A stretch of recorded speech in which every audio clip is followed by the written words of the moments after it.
Greetings from sunny Tokyo. As you can see, we have these beautiful blue skies. The weather is chilly compared to just 12 hours ago when I was live streaming about some unusual tourists from abroad doing some unusual things, which is not uncommon anymore these days. But in this episode, I wanted to go over that map right there in the corner.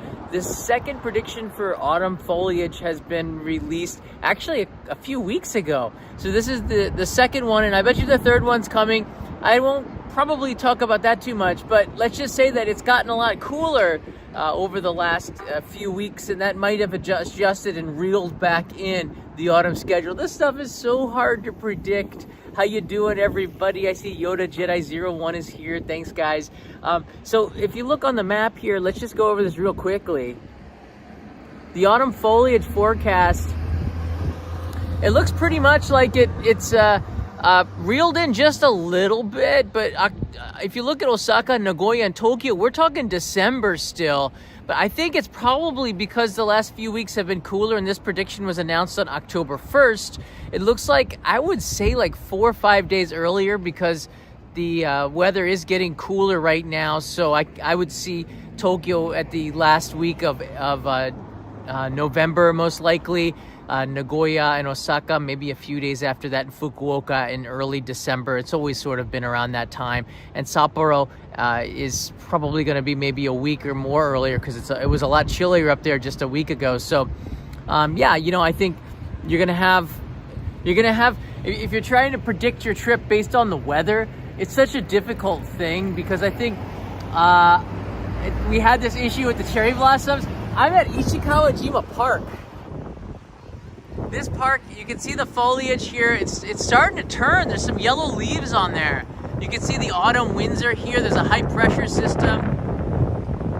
Beautiful place. I came here about 6.5, 7 months ago, telling you that the cherry blossoms were going to be 2 weeks late, and it was. It didn't come until April.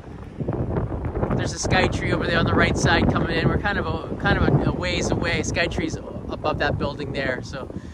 This bridge here will take you to Monzen Nakacho. It's a beautiful area, the Sumida River here. So that's the forecast for here. A lot of people have been asking me to do in another episode on how to dress for late fall and early winter, and I'll probably do that sometime this week or next weekend as we get closer to that. You got to plan and pack your suitcases for all of that. Right now there's a high pressure system. I wanted to show you really quickly the news. Right here, you can see the high pressure system right now has gave us some beautiful blue skies, but it also brought in really chilly weather. So it is cold right now. Well, I've still got shorts on, which nobody else does, except for kids under the age of 12. But I'm running around, all that kind of stuff. You can see the cooler winds came down as a result of the system coming through last night. I was outside in it when the weather was starting to turn. This guy is, let me move it on a little bit long. You can see it's sunny pretty much everywhere in Japan except in Hokkaido. Hokkaido's always been kind of an outlier with temperatures here. But October is my favorite time of the year when a typhoon is not hitting. You always get this cooler, no humidity, really warm, still kind of long days. And if you're coming to Japan and you don't want to do August, maybe late September, early October, or sometime in the middle of October even, is really nice. November starts to get a little bit chillier, but I'm going to show you the average temperature here. Thank you for the weather report there. This is the average temperature graphs. We'll pull it up little by little. You can see in October it's 21 degrees Celsius. What is that, like 70s maybe? I guess it's like 70s a little bit. Lows in the 17s, which gets down. It can be as cold as 10 degrees, like 50 degrees Fahrenheit. So it's good in the evening, so it's good to bring a jacket or a sweatshirt like I have on today. But with the winds and the lack of humidity, the 21 feels a little bit chillier than normal. So just keep that in mind. November, it goes down about 3 degrees, then 5 degrees into December. More towards Christmas than it does the first half of December. It's usually fairly warm. You can still get away with shorts if you're a weirdo like me. But I would say the second half of December, you probably can't get away with it anymore, even though I might push it a little bit more than normal people. And then January, February is much chillier, maybe 10 degrees Celsius or 50 degrees Fahrenheit as the high. Gil Asakawa, it's nice to see you, buddy. I'm looking forward to Gil. We're going to have you on the live stream talking about. Gil is an author and a journalist. I met him many years ago. It's been a while now, isn't it, Gil? And I'm looking forward to talking about Japanese food in a podcast real soon on this channel. It's good to see you, Gil. Thank you so much for that. I want to pull this graph up even higher. If you look at the rainfall, another reason why October might not be the best is the rain. You can see it's 200 millimeters, which is about 2 meters of rain, isn't it? Right? 200, that makes sense. No, wait. It's a lot of rain. It's one of the more higher months. That is mostly due to typhoons, all right? A lot of typhoons come in September and October and dump a lot of rain. This is just for Tokyo, but we haven't had that much rain.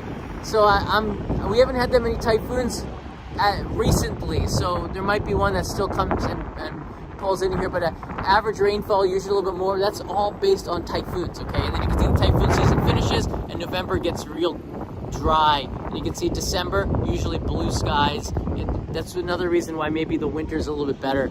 The daylight, this is something that you really need to consider when you come to Japan. How much daylight are you getting for your travel? Because you're getting 3 hours less daylight than just 3 months ago, and that's pretty significant. The sun is down at 5:15 right now. So if you come in here at 5:15 p.m. in Tokyo, it's pretty much dark, all right? And the sun's still coming up around like 6 o'clock in the morning, I would say. But it's much less sunlight than it was in the summer, so it's harder. It's different. It's something you have to consider when you're planning it. And there's even an hour and a half less sunlight. It starts to get dark around 4:30 in December, and the sun comes up much later as well. So you have to plan your trip around the amount of daylight. Just keep in mind, you got bluer skies in December, clearer skies. You can see all the way to Mount Fuji. But the problem with December is that it's cold. And things start to slow down as well at the end of the year. We've got Bonin Kai and a lot of other events going on that kind of puts a weird twist on coming to Japan in December, because all the businesses and stuff start closing down or slowing down around December 10th as the holidays come in. Talk a little bit more about the autumn foliage here. Here's the temperatures for this week in Tokyo. You can see it's actually pretty warm. We're at about a little bit cooler than the average right now, and this is one of the things that's reining in the autumn foliage. Despite the fact that you can see all that sunshine, it's still a degree or two under the average for October, which means we're getting closer to the end of October. That's one thing. But at night, it's getting pretty chilly. Last night was pretty amazing. I had shorts. I could have gotten away with the t-shirt and shorts like summer last night, but that cold front brought in a completely changed weather. It's 19 degrees. It feels like 18 because of the wind. So keep that in mind. The humidity is way down. It smells like autumn. It really does smell like autumn here in Tokyo. One of the most beautiful places here is Aoyama University. I love walking by. If you're walking from, I do this walk from Shibuya to Roppongi sometimes. You go past the United Nations University, the Kua'aina Hawaiian burger chain, which is Aloha Hawaii. Yeah, you could go past there as well, and you also go past Aoyama Daigaku, Aoyama University, which is just a Daigakuin, which is such a beautiful ginkgo trees. The yellow is earlier. So what I showed you, the autumn schedule, that's for autumn foliage, pretty much all of them, but there's also a yellow foliage map here, and this is earlier. So again, like, different parts of Tokyo is gonna have foliage at different times of the year. It's pretty loud on the street here. It sounds like I'm shouting. It feels like I'm shouting. You can probably hear me a lot better. The mic's closer today than it was last night. That yellow autumn foliage is already starting to turn, you can see. And I would say Tokyo, it says 11/26. I'd say it might be a week earlier. Probably the 15th you start to see turn a lot more. That's 3 weeks time from now. But I think this third forecast, if it does come out real soon, that'll be the final one. But I would say it's going to be reeled in just a little bit more because of the cooler temperatures, and we're back down to normal. They said October was going to be unseasonably warm. It sort of was in the beginning, but now it's actually, it feels kind of chilly right now. It really does. The wind is shouting as well. I got the wind wind in your face, as I literally have it. I can feel Tokyo's weather as the riverboats go by. I can talk about the temperature a little bit more while we look at these boats go by. This is also a great day to jump on one of these boats. It's a Sunday, so there's a lot of people on the Sumida River. This is a canal going towards Toyosu. And there's even some jet skis on there. You can rent these at Odaiba. There might be some other places where you can rent them, but it's kind of fun. But I'm not sure I would want to take a dip in the Sumida River. It's a little murky in there, but it's still kind of fun to be able to ride around the river. You might need to have a boating license in order to ride them. I'm not really sure. Someone said put the mic inside the hoodie. You know what I'm going to do here? Hold on a second. I'm going to try to do just that. Let's see if I can do that. I'm going to switch it around. The wind's coming from this direction, so I have the mic pointed this way now, so maybe it's a little bit better. I'll put my back to it. How's that? A little bit better. So there you go with the weather. I think that's pretty interesting here to see the temperatures. Again, it rains typically for 8 days. You saw October's got an amazing amount of rainfall, but those 8 days are usually typhoon days. So when you don't have them, you get pretty nice blue skies from October all the way to the beginning of March. You can see Mount Fuji, and I bet you today you get pretty good views of Mount Fuji this morning from the top of the Skytree. If you go on to Instagram, #Skytree, you might be able to see some of the pictures from up there. It's usually stunning. No snow on the top of Mount Fuji yet. This is a good point for you. Typically, you won't see snow and get those pictures of the snow on the top of Mount Fuji until around, I don't know, like the end of December. Seriously, there'll be a little bit of snow up there, but it's not until maybe the middle of December it really starts to accumulate, and then you get those beautiful snow caps. You can get into like December 1st some years, and there's no snow up on the top. There might be a little bit now. It's gotten a little bit cooler, but sometimes it'll melt just from the solar radiation. The daylights are a lot long. Daytime light is a lot longer right now than it is in December, so that makes a big impact. That hour and a half more of solar heat melting the snow up there.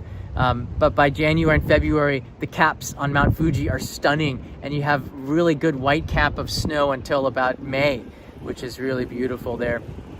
Hi, John. Trevor's back. Shout out to Kenneth in Singapore. I believe Singapore, right? Signed up for the postcard club.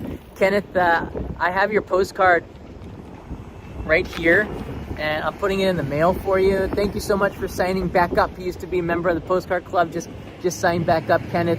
This is me at Kochi, the end of the Pacific there. I'll put this in the mail if you want one. I'll send it to you right away from Tokyo, Japan. Off of our Patreon, help support the channel. Michael Sassano here. Thank you for that, brother. I'm going to take the family out. Rainer, I want to say thank you to Rainer in Australia as well. Him and his mom were planning to come here. I want to say happy birthday to Rainer if you're watching. Happy birthday, buddy. We're both kind of disappointed that you and your mom couldn't make it to Japan this time, but we're looking forward to seeing you in the cherry blossom season. So I appreciate it and give you a big super thanks, which is you can do on the chats. And we're gonna use that for a family dinner, and we'll send you a picture because you and your mom are with us here. We'll be in our thoughts, and yeah, happy birthday, buddy. All right, I wanted to show you really quickly. You guys can take a look at the scene from Tokyo here, see if we get any more boats. It's funny because on the weekends they use this pier near Monzen Nakacho in Kotoku. I believe it's Kotoku over there, so you can pick up a boat on that side. It's usually only in the summer. It's interesting to see it today like this. I want to talk about a couple of things. So if you're looking for where the top spots of autumn foliage is, I asked our friend ChatGPT, maybe AI.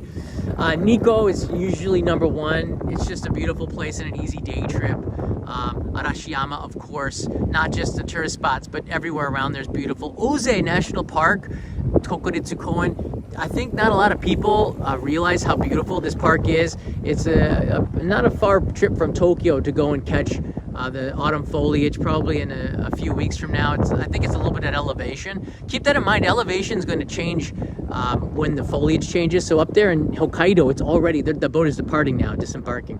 There's already autumn foliage at Daisetsu-san up in near Saikawa. In fact, they said it was going to change about 2 weeks ago, like real soon. So that's usually pretty early. And that's number 5 on the list. Daisen is a beautiful park. Not a lot of tourists go there. You got to get a rent-a-car really to appreciate it. But they got buses that go out there from Asahikawa and from Sapporo, where you can catch tours and look at the people on that boat just enjoying the beautiful day. I wish I was with them right now.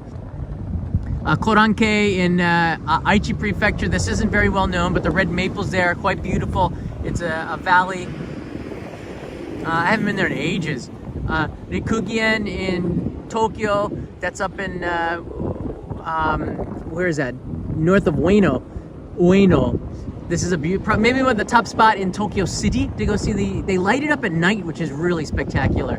Mino Park in Osaka is also really beautiful. Mount Takao, which is one of the most famous day trips to climb the mountain. It's also, you can go some hiking and see the leaves, get back in a day trip. Eikando Temple in Kyoto, one that maybe a lot of people, that's pretty simple, pretty central. Kyoto going to be very busy in the fall. So those are the top spots. There's no best place to see the autumn foliage. For me, again, I like to go to Aoyama University. I like to walk around some of the campuses. It's really stunning stuff. All right, if you're still watching here, thanks for tuning in. Usually in the first 10-15 minutes of a live stream, you'll get all the information that you need out of the topic. But I wanted to just take a couple of minutes. Reset. Last night I did a live stream about a American tourist. This is so interesting. I'm not gonna do. Hey, Sarin's here. John, does Tokyo have those clothes rental shops you talked about recently? It's online, and they'll send it to your hotel anywhere. It's called Anywhere, that travel service. It's actually the JAL group, so the Japan Airlines and Sumitomo. These are two massive companies. They're starting to roll it out to other companies, and other airlines are going to be using this clothing rental service. So yeah, I'll put a link in the description of this video. I'll put it in the comments after the video if you want to go. But if you just search Anywhere, W-E-A-R, Anywhere, W-A-N-W, where, and W-H-E-R-E. It's kind of a fun play on words. The website will come up and you can see all of the clothes, and they'll send it to any hotel nationwide for you to rent for 2 weeks, which I think is a pretty good deal. Boy, the wind is getting strong. I'm gonna put this inside. How's that? Is that a little bit better? Oh, it's a little bit better. Sorry, guys. It got a little heated in the comment section here. Look, I am American, and I understand that the culture in America has changed, but that doesn't mean that you can say that when you come to Japan, you have to follow the rules and the laws of Japan. And yeah, maybe it's not a big deal. What's the big deal? In Japan, Singapore, Malaysia, Asia in general, you have to follow the laws more strictly, because I guess in the US there's so much other crime. This is such a small thing. But in Japan, it's sort of a big deal when you break the law. And there's a lot of power theft where apartments are so close together. I guess it's just hard for Westerners perhaps to understand, but we've got so many of these kind of condos, and if you're poor, you just can't afford your rent. Some people might take drastic action, and it's been in the news quite a bit over the years I've lived here. I've seen it in news reports where neighbors steal power from other neighbors. I don't know if it's because they don't have money. I would think that would be one of the things. They're too embarrassed to ask about it, so they break the law. People are too embarrassed to ask for help, so they find a way to get around it, and then they end up getting arrested or getting in really big trouble or fined. I don't know what happens, but it is a crime here. But this is the thing that bothers me, okay? And we don't want to make it where breaking the law is fine just because you're a tourist, and Westerners think it's no big deal, because it's a big deal here in Japan. This one person commented and said, I had an experience with a foreigner at an onsen. She brought her iPad with her so she could read while bathing in the onsen, which is public. No cameras allowed, even if you use it or not for photographs. She said, and I quote, "It's fine, I'm not taking photos anyway. I left immediately, can't deal with people like this." Somebody brought an iPad to the onsen, and then they said, what's the big deal? Folks, I'm not shocked anymore. I never heard of somebody who thought it was okay to go to a public bath and it was normal. Nobody else is doing it. It's just this is the kind of stuff, and this is the reason why I'm highlighting it. It's not so much to shame the person, although they deserve it. It's to educate you, right? Facepalm. This is to educate you that this is happening. I don't want you to be a Karen. I don't think I'm a Karen. I probably wouldn't have called the police. Maybe I would have. I probably wouldn't have called the cops if someone was using a public electrical socket. It's wrong to use it in a park. It's wrong to use it anywhere without permission. All right, in Japan, unless it says that you could use the electrical socket, assume that you can't use it to charge anything. In Japan, just assume that you can't use electrical sockets for charging. It's power stealing, even if it's at a park. It seems like it's gray. Yesterday, I was saying when I was backpacking 20 years ago, I would see the electrical outlets in the park, and it's hard to understand because it looks like an auto camp, which you're allowed to use, plug it in for your RV. There's no gray area, okay? So I point out these things because Japan is watching and showing you on the news that this is happening. So when you do break these rules or laws based on what you think is common sense, and read the comments. People are like, this is no big deal. I'm like, what? I'm like, ridiculous that she got the cops called on her. No, it's not. And regarding phone use while driving, the Japanese people are the worst. Almost everyone is on their damn phones while driving. Really? I don't see anybody. Really? The law changed in 2019 and got extremely strict, and I have not seen anybody. I went back to the U.S. and I saw people on their phones all the time. It's actually quite scary. Their eyes aren't even on the road and they're driving. A red light or somebody crosses the street and they're going at full speed. All it takes is a second before you kill somebody. And Japan has put into place new laws for bicycle riding. You can't ride a bicycle with a smartphone in your hand, or you'll be fined more harshly than you were before. And they're giving out flyers. Yesterday, the national news showed in Kobe in Hyogo Prefecture, where on November 1st, they're notifying all of the citizens that the fines for riding a bicycle with a smartphone is big trouble. I don't even know if you can put the smartphone on your bicycle anywhere, like even in a holster. So before you do that, make sure you check, because the laws have gotten quite strict where I think that they're tapping down on Uber Eats and the other food delivery services for this kind of stuff. But there's been a lot of accidents, and it's on the rise here where people are using their smartphones driving and getting into accidents. It went down during, of course, that era where nobody was going outside, but it's way up. It's back up to at all-time highs right now. So they're incorporating this, and that's one of the reasons why I don't know anybody can defend her, because this is obviously a smartphone that this person is filming with. This is against the law, and the operator of the car told her that she could not film. They all do it. It's in the website of every single one of these car companies. They could lose their license. They can be fined for your stupid actions because you want to get a picture that they're going to give you for free anyways, because they have somebody. You can use a smartphone when the car is stopped. You can't use it when the motor vehicle is in operation and you're the driver. It's just, don't do it. It's like one of these things in the 21st century that we just learned. It's going to kill somebody, all right? And everybody who is defending this person, please, when you come to Japan, you are subject to the laws of Japan, whether it's 1 yen. People were equating it in the comments. One person equated it to I don't know what they equated it. It was really bad. It wasn't a really good. I left a response there. You have to equate this to, if you steal 1 yen, or if you steal 100,000 yen, or if you steal 1 million yen. Yeah, you're probably going to get different sentences if you were to be arrested. But 1 yen stealing is still theft in the eyes of the law here in Japan.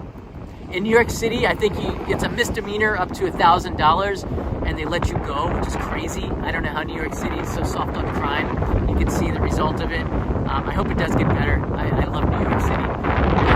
In Tokyo, you steal 1 yen, and somebody reports you, you're gonna spend the day in the police station for stealing 1 yen. I guarantee you. Or you're gonna be inconvenienced and have to spend 2 hours with a police officer as he fills out a report. Some people saying it's hard to hear. Yeah, so is that a little bit better? So whether or not you steal 1 yen or you steal 1,000 yen or 100,000 yen, stealing is stealing. Whether it's 1 yen or 100, it's a law, it's a rule. You don't do it. Cutting in line, if you cut 1 space or 10 spaces, you're still cutting in line. So cutting in line is like a rule that you would never do. You don't want to do it. Look, it's Japan. You follow the rules here in Japan. It's too windy. What do I do? I'm good. How about now? When you're in Japan, you follow the rules for Japan. How about now? I'm squatting in a corner. It's got to be better. You can't steal 1 yen, 10 yen, 100,000 yen. Doesn't matter. Stealing is stealing. Theft is theft. Somebody said, "Oh, she's only stealing this amount of wattage of power." We don't know that. You don't know how much power somebody's stealing. This happened at a residential house. It's a residential house. It's somebody's private power outlet. This isn't a public thing. Like, if there's a power outlet, let's say there's a power outlet right here. You can't just put your phone there and the police are going to say nothing to you. That's not your power. It's stealing. Just because we have laws on the books, because people have been doing this for a long time. Maybe after World War II, it's something, power theft is something that the citizens of Japan deem as a problem, and there's a law saying that you can't do it. Stealing is stealing. So if you're in Singapore, Malaysia, anywhere in Asia, in China, just don't do it. Use your common sense. And if you're coming from the United States or anywhere in the West where your laws are a little bit more, liberal, I guess to say, then you gotta have to change. You're coming to a foreign country, please check the U.S. Embassy and the U.S. Consulate. They have a website, and they tell you everybody who's traveling to Japan is subject to the laws of Japan, and the State Department will step in and help you if you get in trouble. They'll give you a lawyer, but you are subject to the laws of Japan. Just ask Johnny Somali, because now he's subject to the laws of Korea. That's another tragic? Did I just say that? That's another story for a time I will never ever cover again, because I think he was banned for at least 7 years and probably for life for what he did. That's all I got for you. Thanks again for watching, everybody. If there's any more updates on this, I'll let you know, but I think for the most part, I'm not going to cover this season's schedule. I will go, I think, and look at the clothing and how to dress perhaps for the end of November and December. This is a long 30 minutes to give you an update on the forecast and yesterday's live stream. In US, it's just like a formality. Yeah, I would say so. Look, what happens in the US, that's a US way of looking at things. When you have to say, what's the big deal, you're in trouble here in Japan. That just does not work. It's a big deal. It's a big deal to somebody. And somebody's always watching you in Japan. Here's another thing that you got to know. Someone's always watching you. There's somebody from a window. They're always watching you, and they'll call the police because it's at night when this person did it, wearing a helmet, sitting on the ground, probably there for more than 5-10 minutes. I don't think she was there for like just a minute to charge her phone to be able to check where she was going. Obviously, the police had to react, and it probably took a minimum of 5 minutes to get there. So I'm guessing that she was there for quite a while. It's not a lot of power, but again, as I told you, 1 yen is the same as 100,000 yen, is the same as $1 million. If you steal in Japan, you're a thief. It's strict, but this is why you come to Japan and you have safe streets. Don't take advantage of Japan's hospitality. Don't take advantage of Japan showing so much respect to foreign visitors and guests. Don't take advantage of it. You're subject to the same laws as everybody else. You might get some leniency because you are a foreign tourist and maybe you don't know, but the more people take advantage of the Japanese hospitality, the more it's going to go away. Just because people are reactive and they learn their lessons. Japanese, there's a study that showed that the country with the highest IQ is Japan. You always see it on the Instagram reels. Which country has the highest IQ? Like listing off stuff. For some reason, it was Japan. Trust me, people here are not stupid. They understand that they're being taken advantage of. The culture here is such a polite, respectful one. When people are disrespectful like this, and you bring that mentality to another country, it changes that other country towards all tourists, because how do you differentiate? 1% can ruin it. 1% can ruin it for the 99%. Whoa! Turn it around. We got a police boat. Awesome. That they're running, but not awesome, whatever the problem is.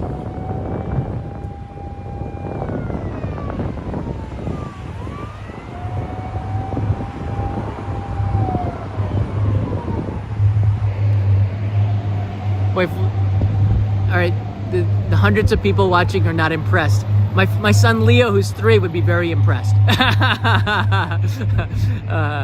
Anyways, take care, guys. Hope you have a great day. Stay positive. I know it's kind of rough out there, but good things are always going to come around. It's always going to come back around to some good stuff, and I'll take you around Japan, take you to Kawagoe, and there's a couple other trips I'm going to be taking you out of Tokyo this upcoming week. So all good things. Bye-bye. Mata ne.